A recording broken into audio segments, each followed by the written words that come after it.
I'm going to show you how to disable the beeping on your Bionare electronic fan.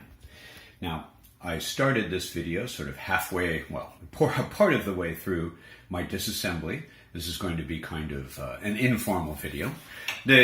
What you need to do to get the back off is to take out the screws all the way around the edge here, and then also push in these tabs here. See the tabs go in there, right? So you have to push those in a little bit, and then the back pops off. Okay. Then we look inside. Oh, make sure it's unplugged. Do all of this after you unplug it. We look inside here and we see the power board.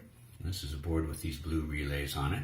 And then over here on the control board, we can just see this disc-shaped beeper here.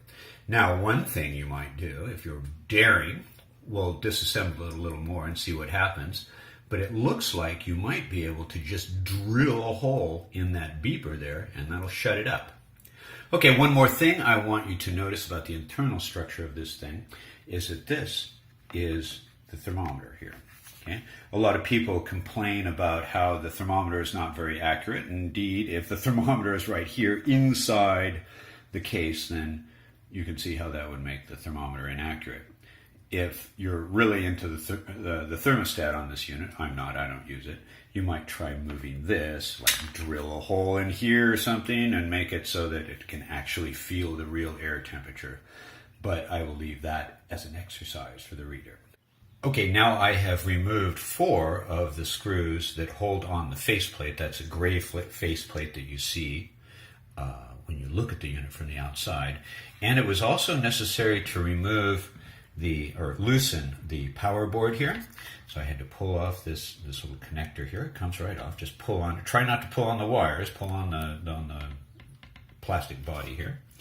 And then that's my cat bit me earlier. That's not an injury I sustained here. Okay, and it looks like I have 2 more screws to go, and that should take the faceplate off. Okay, now the faceplate and the electronics board, the control electronics board, are removed and they're free from the fan. You see we've got the pigtail there, the cable that goes to the power board, and the thermostat sticking off of it. We'll have a look after we remove the screws here that hold on the circuit board. Also, I caution you, don't have any static electricity around. It would be best to have on a static electricity arresting strap. So now I have the circuit board, the control board, removed from the faceplate here. And you can see that this is the speaker here. They have a nice big one, so it's nice and loud and annoying. Another thing, something that I notice about this is, wow, look at this. This speaker is off to the side here. There are no other components. You don't want to destroy that IC there or anything like that. It's off to the side here, so I wonder, have a look at the relative locations of these green LEDs that go through those holes. You know what? If you just took a drill and you drilled a hole in that, you're not going to hit anything else. Notice here on the circuit board, I'll give you a good look at it. See the relative position of the speaker with respect to the green LEDs? You know what? If you were to drill, now this is up to you. This is your calculation you're going to do. If you were to drill a hole in the faceplate somewhere around here, you could skip all of this disassembly that I did, and you could probably destroy the speaker by drilling a hole in it. Use my solder sucker and my soldering iron to take this off. I'm going to need both hands, so I'm sorry you can't see this part. Okay, now I have removed the speaker, and fortunately this confirms the schematic symbol for a speaker there underneath the speaker.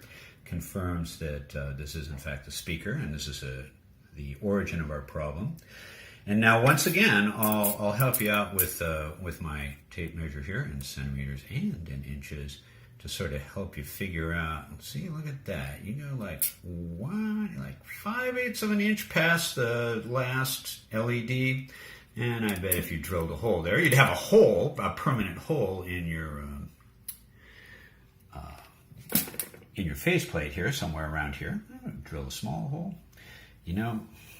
Well, you'd have to be bold, But that is probably what I'd try if I wasn't so good at soldering and solder sucking and stuff like that. If you need to know anything about, desoldering components, then of course there's got to be a whole bunch of videos on that. But I already know how to do that. All right, so I now have a muted digital control board, and now I got to put it all back together.